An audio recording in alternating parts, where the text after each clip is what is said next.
St. Helens booked a Super League Grand Final date with Catalans Dragons after easing past Leeds Rhinos. Regan Grace gave the reigning champions an early lead, which James Roby extended before Richie Myler got Leeds on the board just before half-time. Tries from Mark Percival and Kevin Nakema extended Saints' lead to 24-4.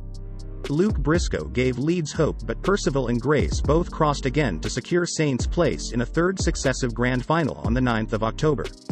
After beating Wigan in Hull to win last season's showpiece, St. Helens will now return to Old Trafford, the scene of their grand final victory over Salford in 2019, to face the league lead as Shield winners a week on Saturday.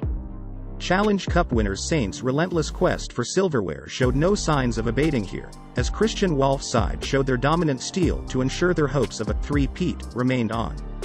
In a febrile atmosphere charged with emotion as several players said their goodbyes on home soil, Saints hit Leeds with a whirlwind first quarter in both halves to put the game beyond doubt. Alex Walmsley, as he had done in their regular season meeting just a few weeks previous, wreaked havoc with his powerful carries, and off the back of that platform Johnny Lomax, Lewis Dodd and Lachlan Coote, who kicked 6 goals, opened the visitors up. Grace finished off twice following sharp moves to the left, as did Percival, while Roby's sniping effort and Nakema's farewell score in his last home game before returning to Australia for family reasons at the end of the season were equally well received. Leeds showed character to stay in the game when Saints looked to have it won, and their reward came from Myler's smart cutback inside and Briscoe's superb finish in the corner under pressure from Dodd.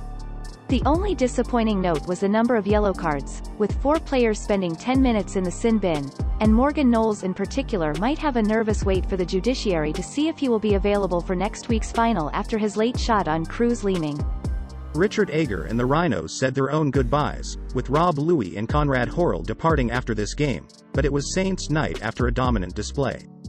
St. Helens, Coote, Mackinson, Nakema, Percival, Grace, Lomax, Dodd, Walmsley, Roby, Lees, Matosha, Batchelor, Knowles. Interchanges: McCarthy, Scarsbrook, Amor, Posse, Welsby. Sin bin, Matosha, Knowles. Leeds: Myler, L. Briscoe, Newman, T. Briscoe, Handley, Louis, Leeming, Oldsky, Dwyer, Pryor, Donaldson, Martin, Tedevano. Interchanges: Horrell, Smith, Holroyd, Thompson. Sin bin: T. Briscoe, Donaldson. Referee: Chris Kendall.